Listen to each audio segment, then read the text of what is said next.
Industry Pulse event, which is entitled Trump's Presidency, How It is Impacting the Global Stage. My name is John Storm. I'm the Director of the MBA programs at the University of Aberdeen Business School, and I shall be your facilitator today as we listen to the insights and perspectives from Professor Zaheer Khan.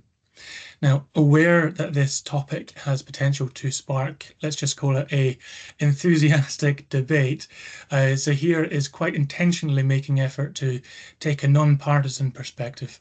He'll explore some of the broad topics and decisions, relating them to the strategic decisions being made by at both a global as well as national level. Now, to make this discussion accessible and stimulating for us, our schedule has two components. In just a moment, I'll hand over to Zaheer, who will provide a presentation that draws out several key themes from Trump's presidency. Following this, we'll utilize the remaining of our time for some Q&A discussion. At that point, I will invite all members of the audience to join us by posting comments or questions into the chat box. I'll then pose these to Zaheer after his presentation. However, as with all of these events, it's just one of those things where not all questions may be addressed. It depends how many are coming through at the time. So without further ado, I'll hand over to Zaheer. Thank you, Zaheer, afternoon. And when you're ready, please start your presentation. Thank you very much, John. It is a great pleasure and honor. Today, actually, in fact, is a Liberation Day. So to give a presentation on Liberation Day, I think means a lot. So in this 25 or 20 so minute, I will just highlight, though there are so many different decisions, but I will focus on the key one, which are making major headlines. One is the tariff, actually. There has been a lot of discussion around tariffs and how it is going to affect different industries. And a few years ago, I also did some research with my colleagues, and we looked at the broader agenda of deglobalization and how the restructuring of global value chain is taking place due to these tariff. And we identify that there are different types of companies which can be affected differently, actually, So I would highlight those as well. So I would keep the discussion and focus around perhaps tariff and then other related issue, which is very close to my research area as well, sustainability and climate change related, because obviously we can't focus everything, because there are so many different types of decision. Which we can look at later as well if you are interested. Perhaps there is a lot of actually newspaper also mentioning. So one of the broad question is that as an executive, actually, perhaps do you really consider that how do the decision made by the leader of the world's largest economy impact businesses across the globe? And why should business leader care about the decision taking place in the Oval Office? So oftentimes, I mean, sometimes we don't even pay attention to, but if you look at like the economies are interconnected. I mean, without any trade, the product which we are consuming right now, we might not have access to it. Sometime I ask my students actually to look at made in label, the products they have with them, like whether it's cell phone or handbag or whatever. And we find out that there are like different types of label, made in Cambodia or designed in California and made in China.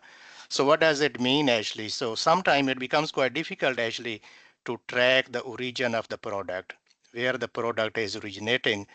And then one question becomes quite important, that why would a company like Nike or Apple would keep design in their home market, which is the US, and then they transfer other value chain activities to the rest part of the world.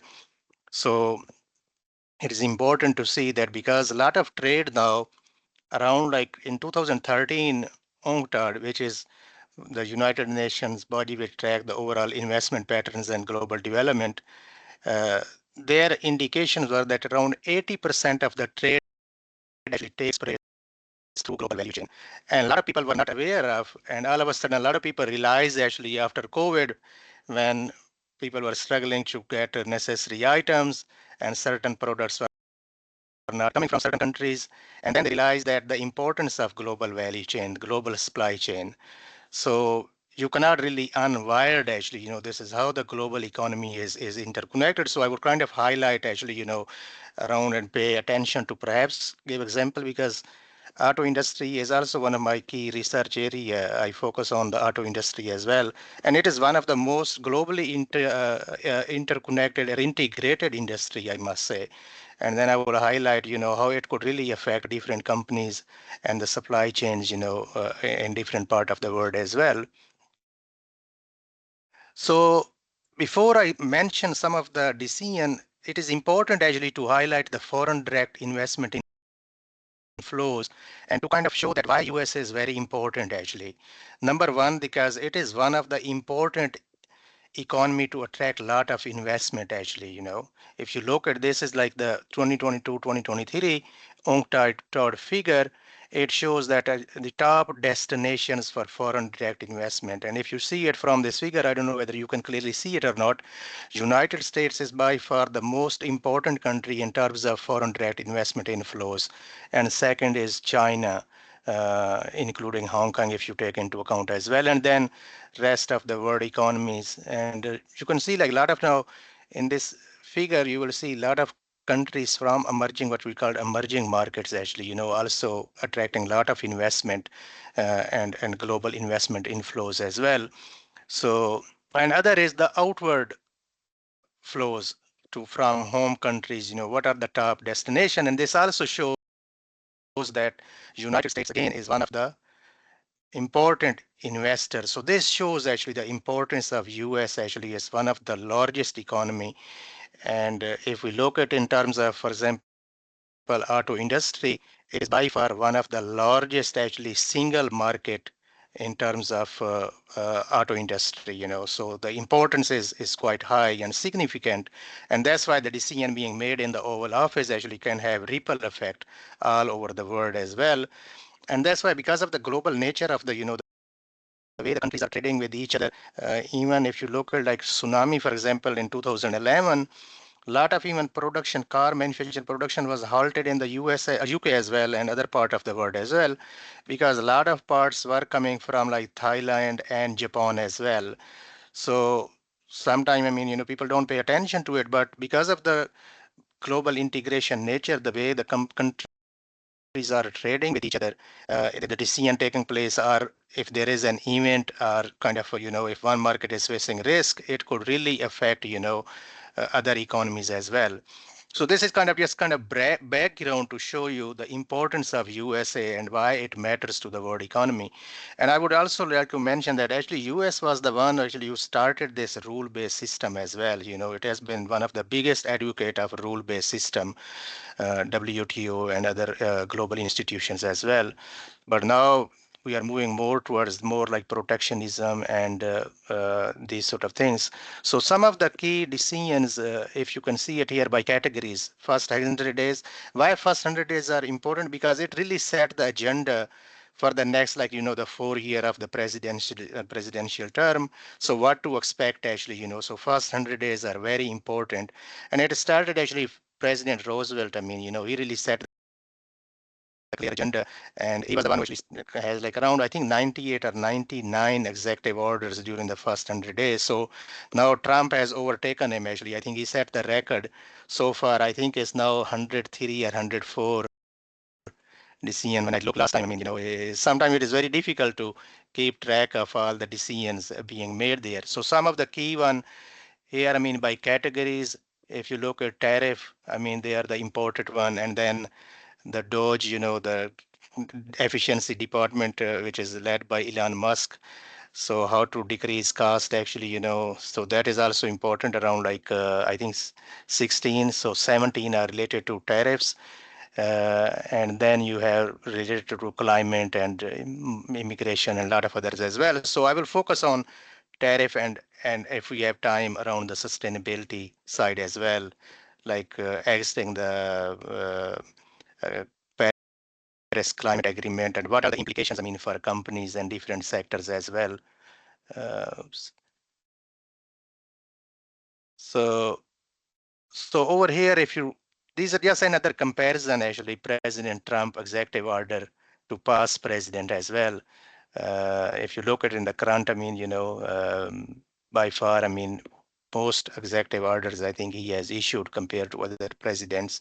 But if you go further down, actually, you will see President Roosevelt there as well. So this is the data actually till 26th of March this year from CNBC News as well.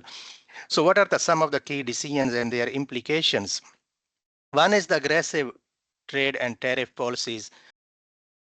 There are so far 16 executive order actually, and today, as I said, it's being called like Liberation Day actually. So we will find out whether these tariffs gonna be 25% or because President Trump is saying he gonna be very generous actually, and he's very kind person. And one reporter actually mentioned to him, he said, "Well, you are the first one actually saying that I'm very kind and generous. No, nobody say anything about like that. So we will find out, I think, in a few hours whether it would be 20% or 25%, and how it could really affect actually. I will just keep the focus in the auto industry because I was looking. US, for example, I mean, is one of the important trading partner with UK, US. UK actually is one of the important trade partners with US. So most of the trade they conduct is between US and UK. And for the past few years, actually, UK has exported around 17% of their cars to the US. So it shows important market. I mean, compared to like they always talk about EU, but actually by far US is one of the important trading partner of UK. So I think last year it was around like over 100,000 cars were exported.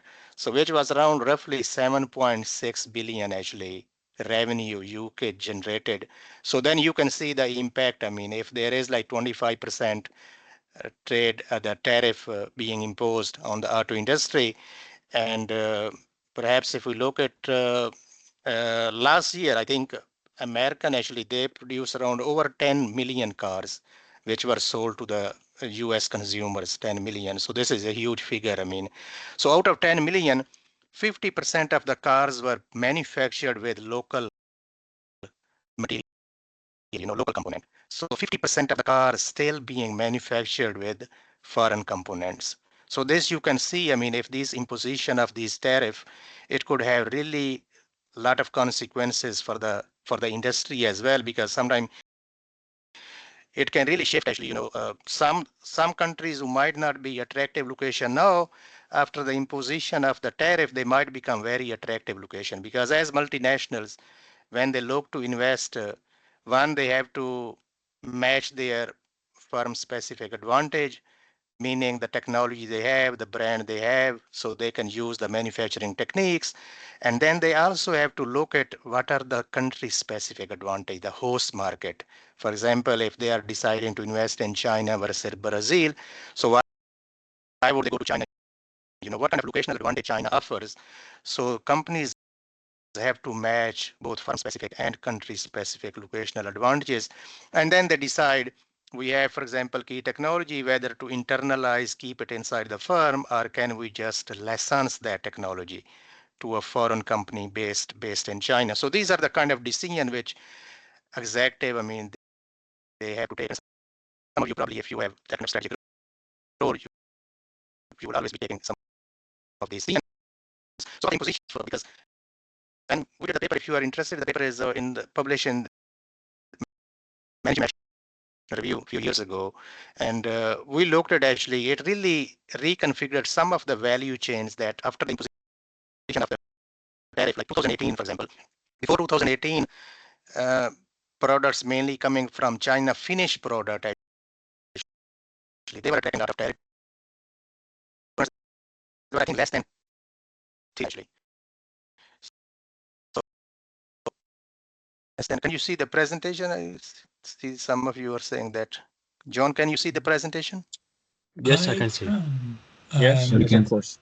Yeah, Maybe maybe we're saying yes. So maybe it might be worth just log back in. Although Liz is also saying no. Hmm. But a few people have said yes. So I think it must be a maybe. good.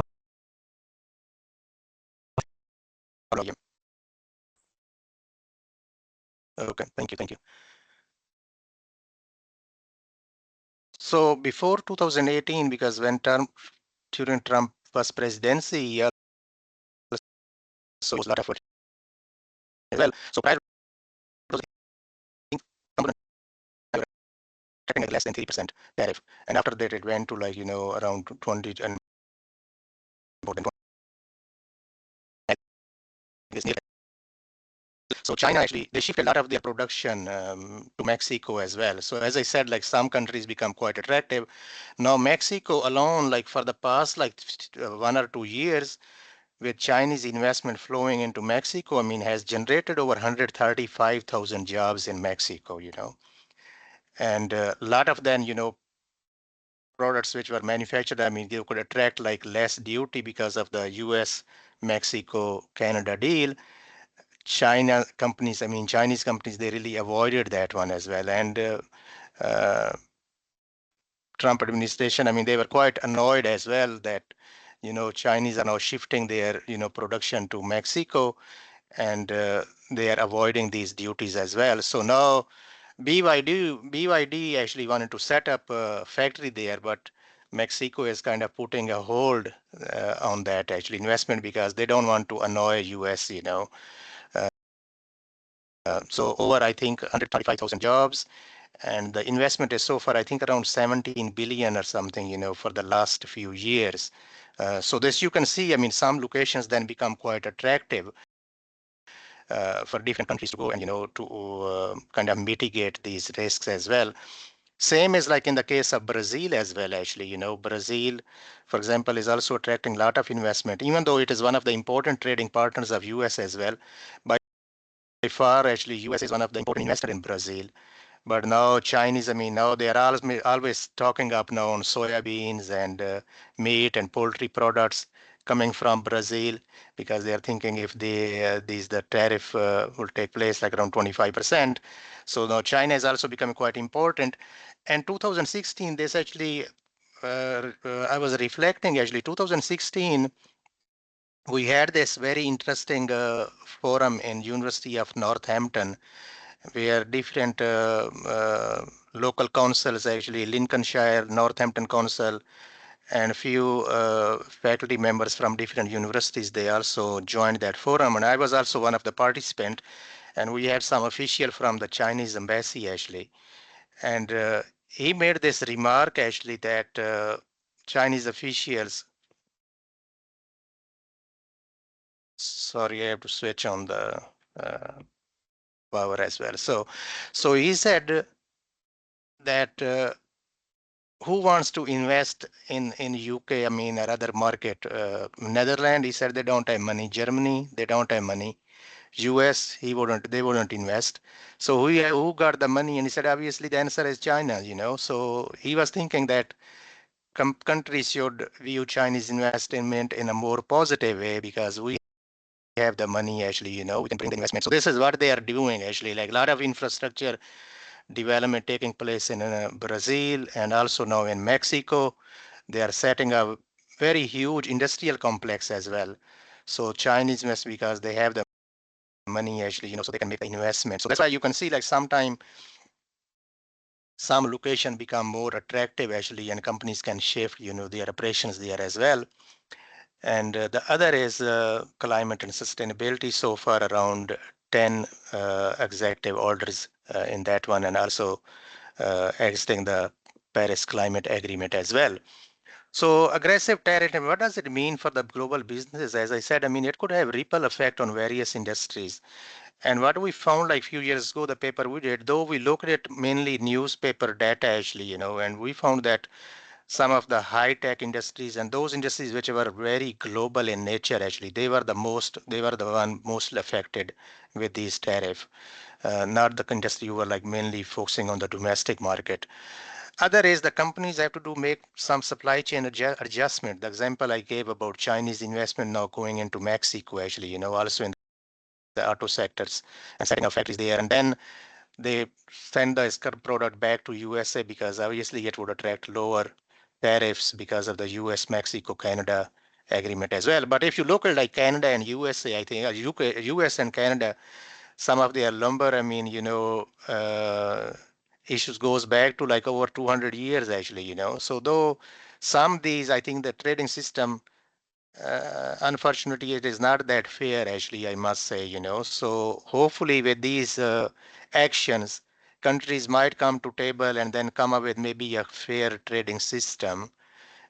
Because previous one, I mean, some countries are always saying that they have not really benefited, actually, and some really other countries have taken advantage of it.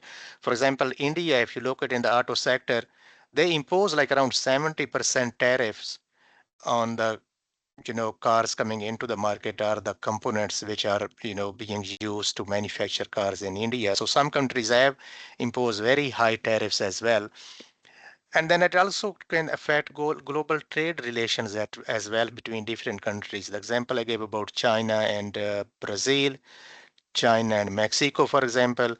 And a few days ago, I was listening to, there was one of the I think some forum held in China, and they were saying that actually now we need to look more towards global south, actually.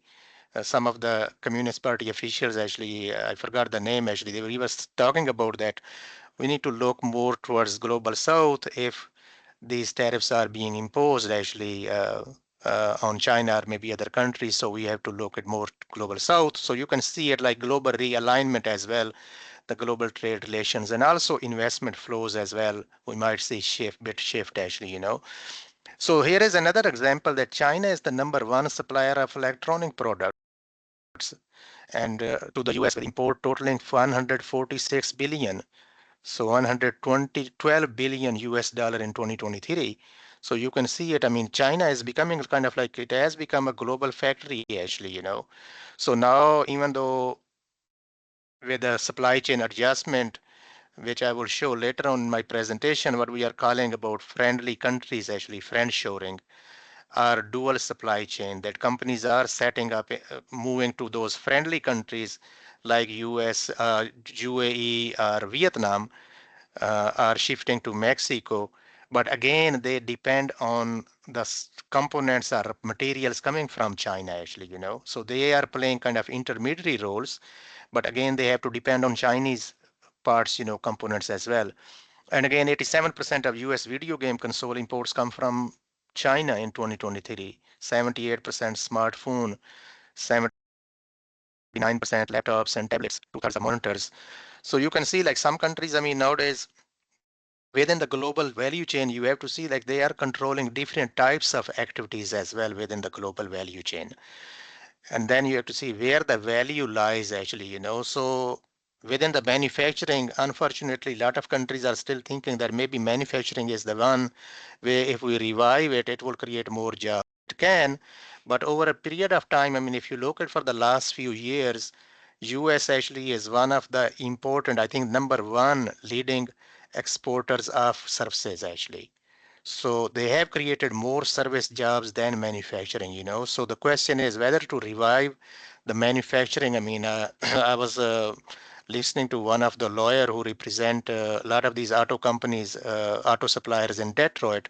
He was saying that their suppliers, I mean, the client, they are saying that we will weather the storm. Actually, we are quite resilient. So the tariffs not going to affect us. We're not going to pay anything because we will pass on to our consumers, actually, So ultimately, some of these companies actually, they might pass on to the consumer, so product might become expensive.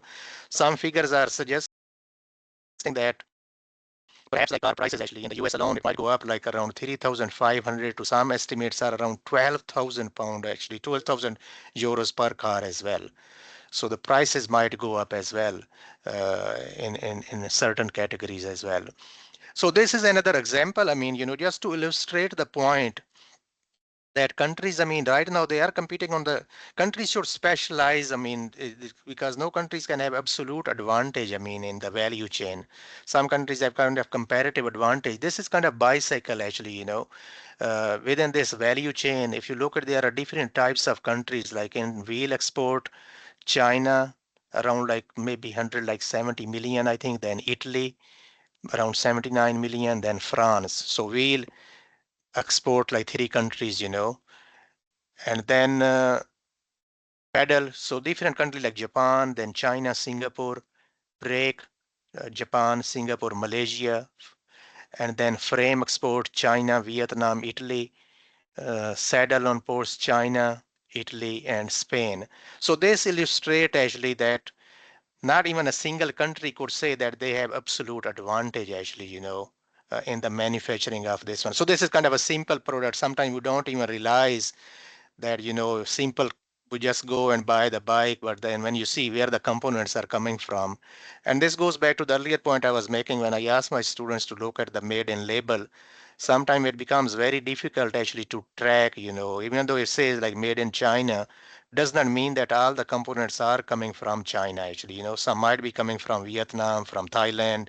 Like Barbie doll is another classic example. Barbie dolls, I don't know how much is now in the US. When I was there, it was probably like 4, 5, or $3 or $5 at that time, maybe more now.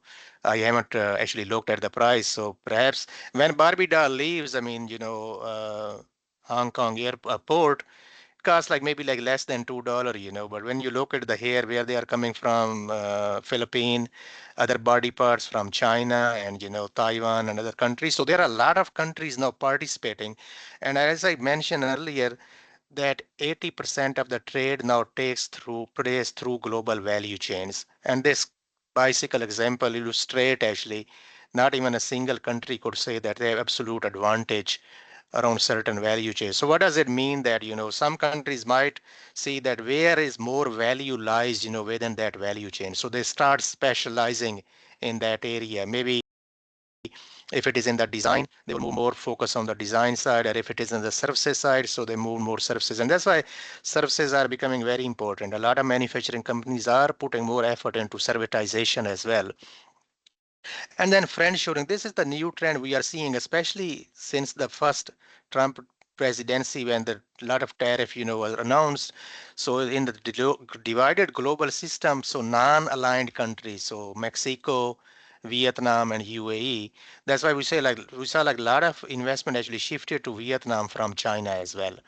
And imports to US actually was also like around like reduced by I think 13 to 14% actually in the first presidency, Trump presidency. So it could have like a lot of actually effect as well. But again, if you look at the another part, I mean, like for example, US companies still, I mean, they will locate to those locations which are more attractive. I mean, are which are not coming under the preview of these executive orders or the tariffs, for example, Mexico or Vietnam. But again, you see at China, for example, China would also provide part to like Vietnam or some of the companies in Mexico.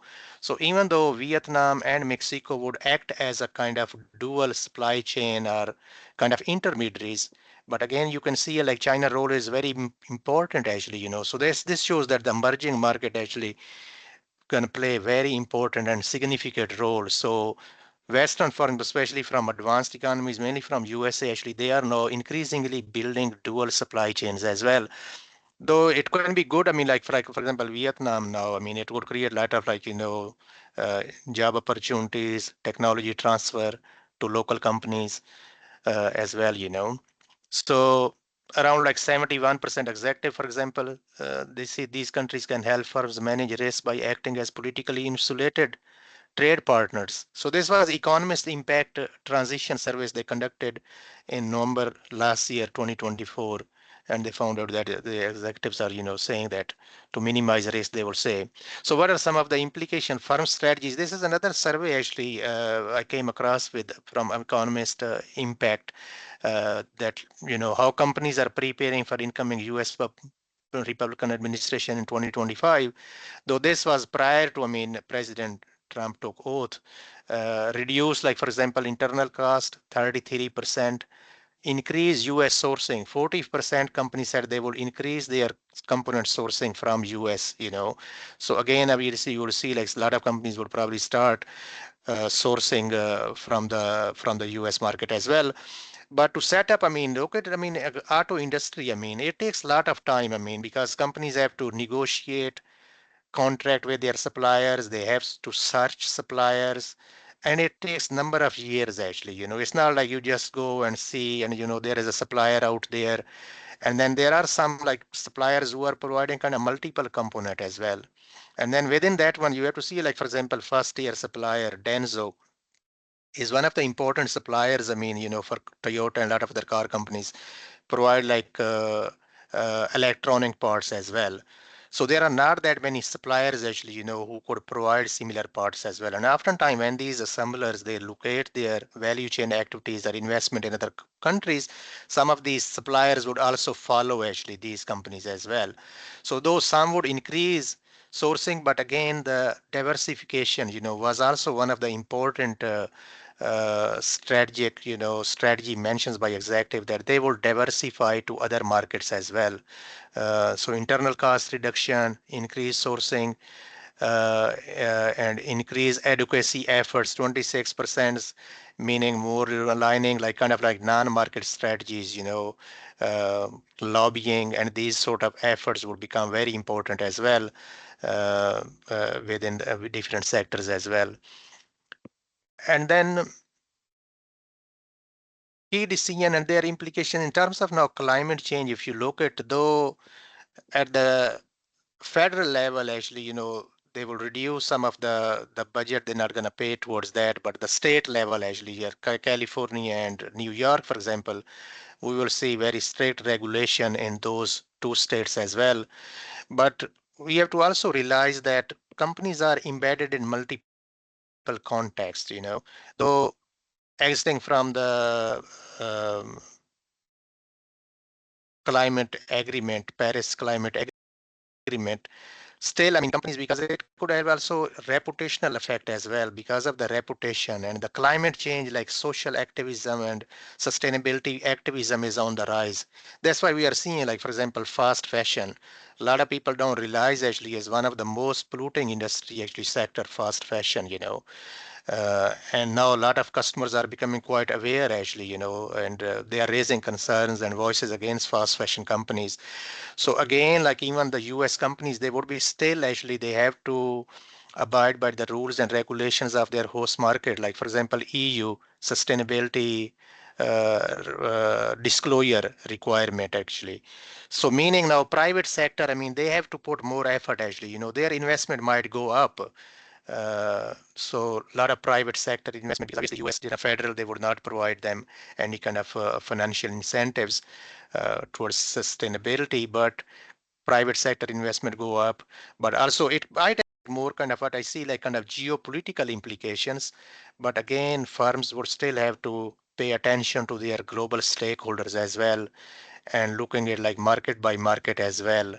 In the EU, for example, they would still have to disclose. If they go other markets, obviously the local regulations and laws they have to. So multiple context embeddedness is also very important and crucial, And this is like percentage of public US companies consider climate change to be a material risk factor. I mean, it is on the rise. I mean, SAP, top 500 companies, uh, if you can see it, I mean, over a period of time, I mean, from 2020 to 2024, 2021 to 2024, I mean, more and more executives are saying that it is a kind of a risk, to their company. So they have to do something actually. And this is another one, that share of US public companies disclosing greenhouse gas emission data has surged in recent years. So this is, you can see like, especially like scope 1, 2, and 3 emissions. To me, I think the scope 3 and 2 are very important. Scope 1, as most of you know, these are the direct actually emissions, coming out of from the factory of the company, but the scope 2 and 3 are the indirect one. 3 is also important because it link up with the supply chain and global value chain actually.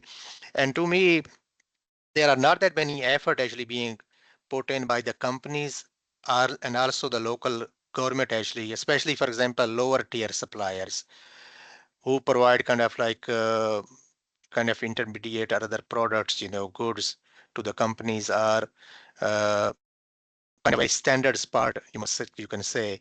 So not many efforts are taking place to see how we can really make these suppliers who are in the lower tiers more efficient or sustainable.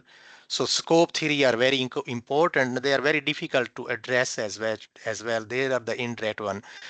So companies might have to come actually, maybe setting up like collaborations and networks, working closely with local companies as well as government bodies, but also the regional as well, actually, within the subnational actually regulations as well. So they have to also pay attention to it. So this again shows, I mean, even though there are executive orders, but the US companies are reporting more and more, their emission data as well. So climate change and what are then the implications? Obviously, if the companies are not doing anything, could really affect their reputation actually, and corporate reputation risk is very important, and executives are mindful actually, they don't want to come across as non-compliant actually. And other is the stakeholders are becoming very active as well. In the past, we have seen like climate change related protests taking place against auto industry in California, USA. But now we see increasingly in Beijing and Shanghai as well, people protesting actually. So this shows that the climate change issues are becoming very important actually, not only for the advanced economies, but also for the emerging economies as well. And another is green innovation.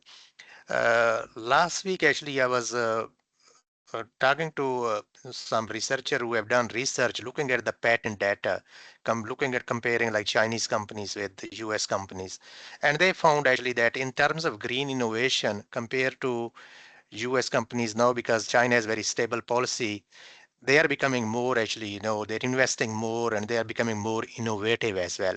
So we might see actually innovation trajectory might shift actually, if we have that number of years data, then perhaps we could track that, for example, exiting from the Paris Agreement. What does it mean, in terms of green innovation for US companies versus European company and company coming from China, for example, So I think that would be very interesting.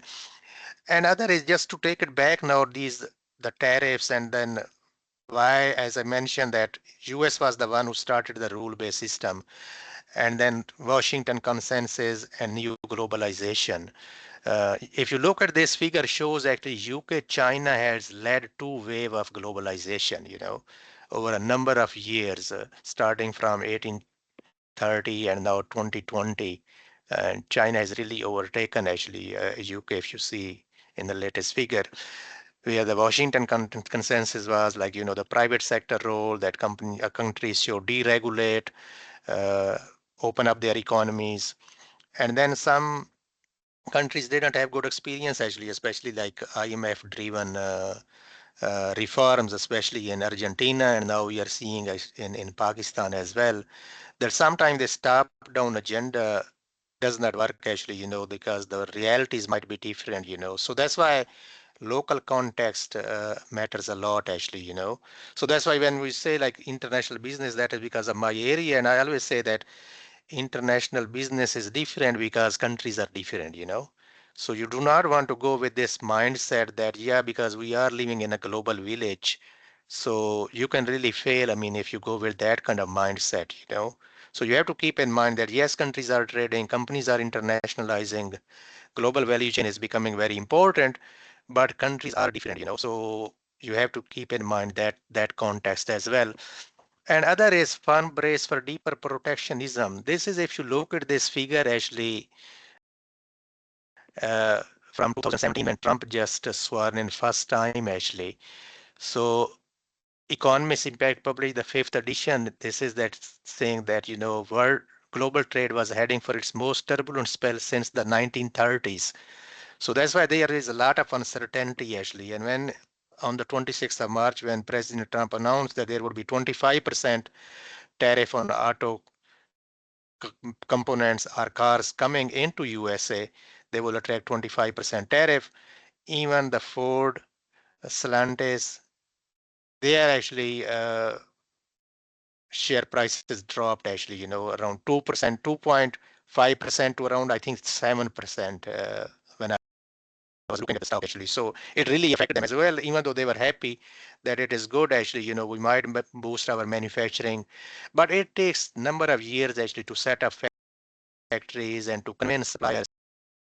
So it would not affect right away. I mean, because if you look at like steel uh, and aluminum during first term presidency, Donald Trump presidency, initially the prices went down, but again they started coming up actually, so it didn't really help customers, because companies can pass on that. So this is what we are seeing kind of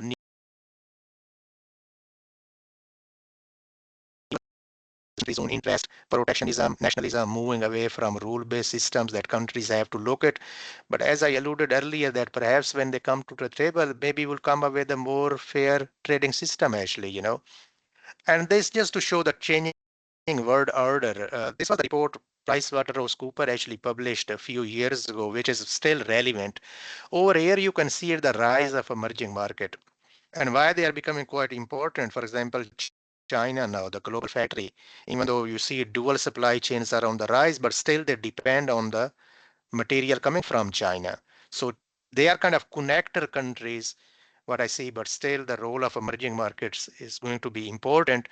And if you look 2016 to 2050, this data shows that China would overtake, actually, it has overtaken America. It would be still remaining number one by 2050. US will become second, and India will overtake to become second, by 2050. US will become number three. Indonesia again, I mean, number eight in 2016 would move to number four in 2050.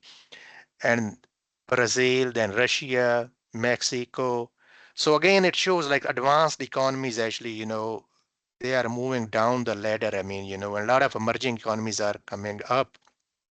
And going back to Japan actually has like kept this kind of policy by protecting, shielding their industry over a number of years actually.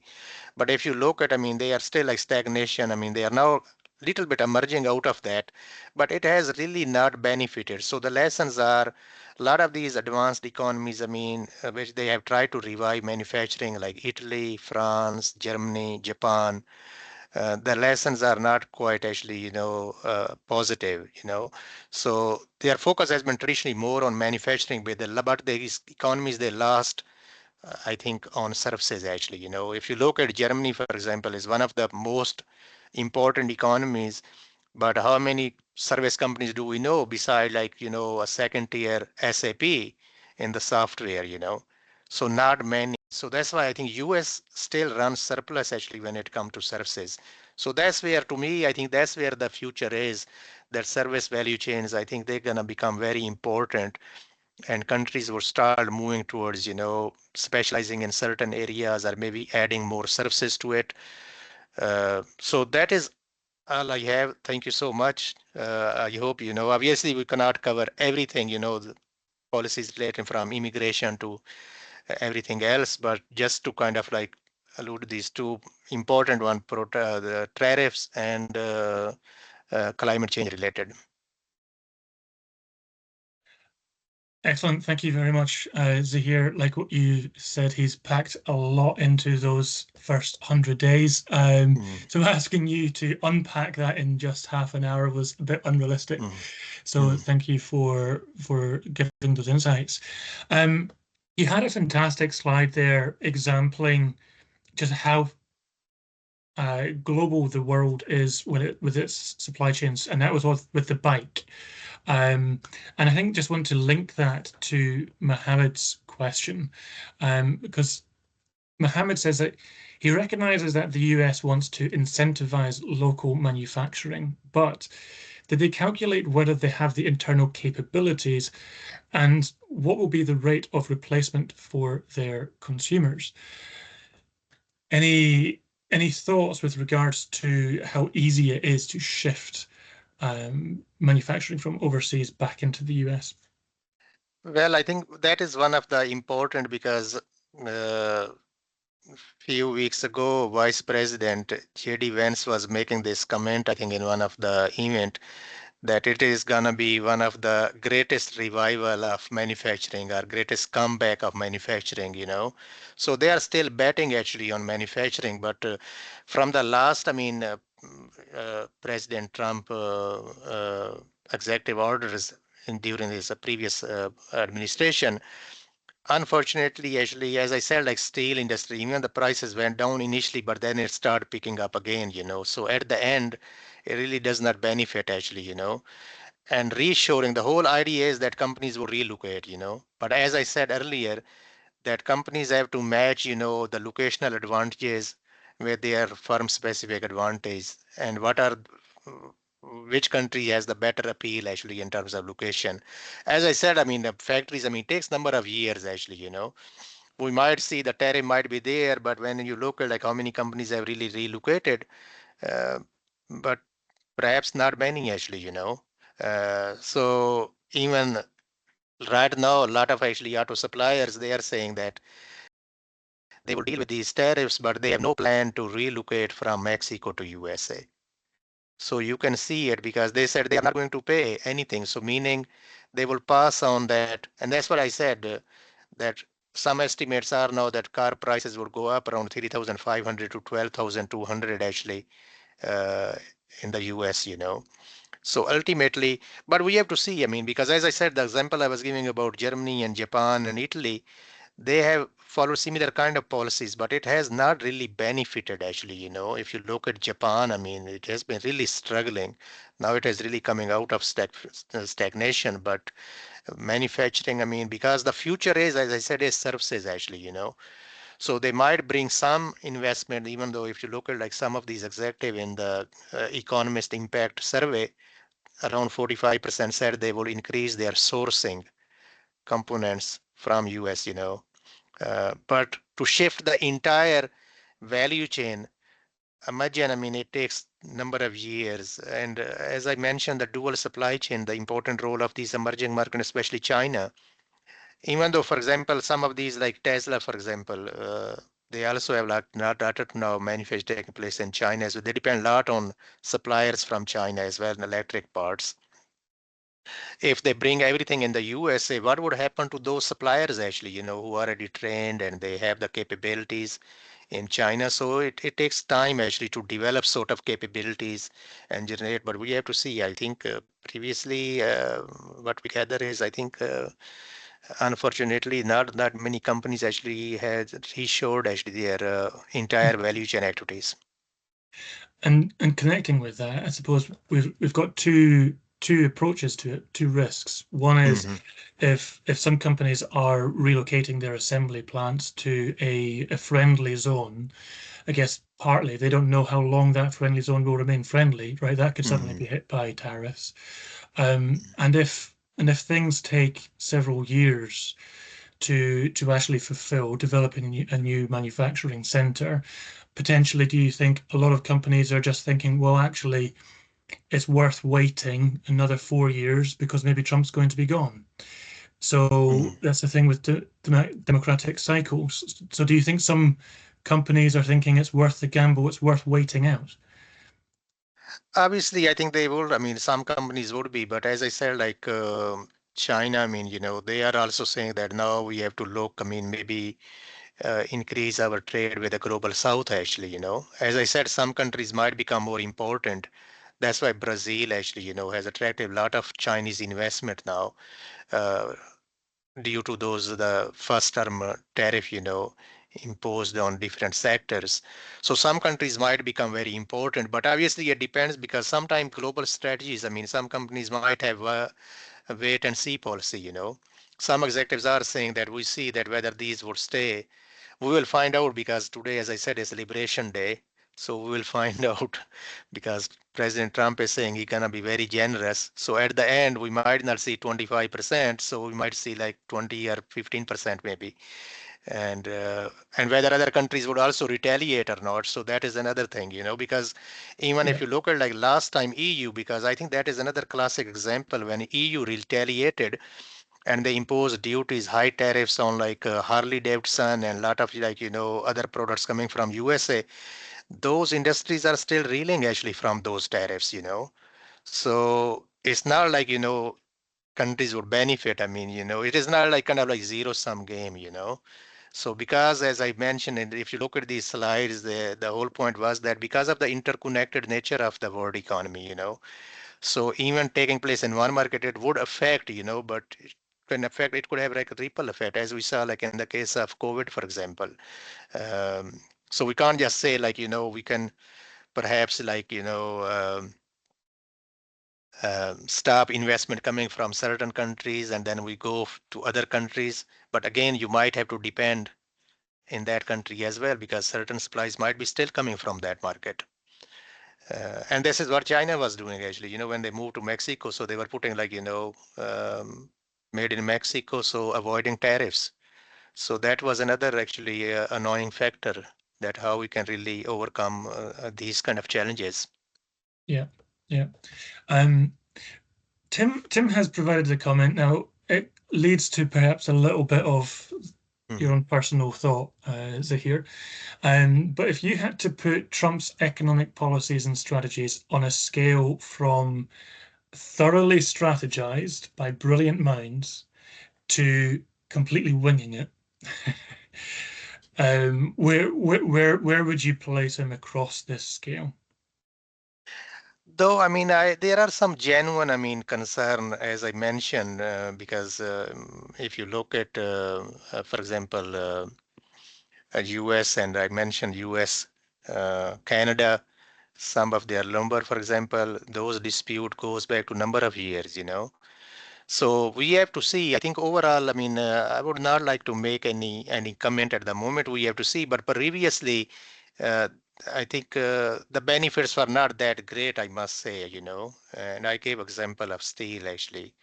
That at the end, I mean, the customer would ending up paying more, And even though with the manufacturing, if you look at currently, I think the manufacturing jobs, I think in the USA probably has around like $35 per hour, whereas services actually are, I think, around $43 to $44, So even WTO, they are also saying that, countries should prioritize where, they have advantages, and then trade with other countries. And that is the whole idea, comparative advantage that, so we'll see. I think I don't want to like put any kind of mark on it out of 1 to 10, but hopefully we will see. But obviously there would be some restructuring. This is what happened, that some countries would attract a lot, investment, like Vietnam. We saw last time a lot of actually companies relocated there. India became also another important destination, and UAE, Mexico. So some of these countries would benefit actually, from the investment coming, and also the global south, perhaps. And we might also see now like kind of regional blocks, coming up again on the rise as well. So overall, I think we will see, what's going to happen. Mm. You were talking a bit about sort of scope 3 emissions and these sort of things, and that in some ways it's the American companies might have increased cost if they're coming into Europe to meet the regulations. But at the same time, do you think that there's the flip side of this argument where European companies might be disadvantaged when competing globally, where standards are perhaps lower on some of these levels? They've naturally got inherent costs just by being headquartered in Europe. The European companies or US companies? European companies, yeah, of course. I mean, because some countries then might become like kind of pollution heaven as well, that if they are not imposing strong regulations, but to achieve, I think, like when we talk about, for example, these grand global challenges, that no single country or company has the solution. So by coming together, actually, collaborations and partnerships, I think they would have, I mean, disadvantages in certain markets. But again, I think now the stakeholders are becoming quite educated as well, because we might see like, even though they could move to like global south, those countries, but again, I mean, if they are polluting, we might see like a lot of resentment communities, because what we say, like companies also have to establish social legitimacy actually, Without that kind of legitimacy, they cannot really compete, or they cannot really develop their competitive advantages. So these, because the issues are becoming important and stakeholders are becoming very educated and active, so companies have to, at the end of the day, look at, and plus, I think the role of the boards becoming, I think, very important in my view. Even now, emerging market companies, they are using a lot of like transnational boards. So because they bring capital, human capital, and also the know-how as well. So I think the board's role is going to be very important in the sustainability efforts as well, and how they can really work with these local suppliers, especially the scope theory, because I think that is going to be very important, that how we can really meet the targets, and net zero targets. And but companies would move more towards like decarbonization. But again, the issue is like what we call like sunset. Recently I've been co-editing a special issue with colleagues where we are looking at the global decarbonization strategies of sunset industries. Cement, for example, steel, agriculture, construction companies. Uh, they have very kind of like outdated technology, So how could you really decarbonize, these sort of industries when they are not, beyond their home market into like host countries where the standards are very low or the regulations are not enforced, fully. So I think these would be the challenges actually, for the next few years as well, and we'll see, how the things progress and that side. Absolutely. Thank you, Zaheer. And maybe just one final question. It's not so much a question, it's perhaps in some ways a summary point from Mohammed, just acknowledging that, in many ways there tends to be what might be viewed as a colonialization for resources these days. Is that something which you agree with? And perhaps as well, we might be able to draw in what's happened with Ukraine, some of the conditions attached to that, access to resources. Do you think that, so that fight for space, fight for resources, do you think that's behind a lot of the policies that you've talked about today? Yeah, of course. I think the resources, I mean, access to resources is important. When even you look at like multinationals, I mean, what are the motives, why they invest in different markets? There could be different types of motives, like market seeking, which is very traditional motives that oftentimes companies go when there is a huge potential in that market, like now the rising middle class in emerging markets. It's very attractive, a lot of emerging markets are very attractive, locations. But again, resource seeking, like Chinese investment in now in Africa, for example, our investment in Ukraine, for example, there are a lot of minerals actually which are needed for like to power the next generation of batteries, for example, So I think the resources are very important consideration. And again, there is another consideration as well. I think the strategic industries, as we saw, like in after COVID, a lot of countries, they were reclassifying their industries to make it more strategic industry, like pharmaceutical becomes strategic industry, uh, agriculture becomes strategic industry. So we might see like, these kind of shift actually, and what does it mean, for the rest of the economies or the suppliers who are like, operating in those industries, are the industry which are closely associated with defense, actually security. And that is also one of the important consideration, especially like auto industry. I mean, the dual use technology, which can be used for the defense sector as well. So a lot of countries actually consider auto industry to be a very important strategic industry as well. Yeah, yeah.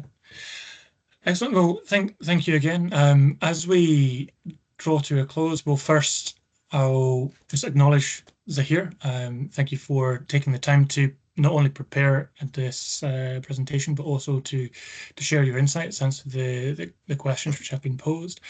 I'm also wanting to take a moment just to let people be aware that we have an upcoming event.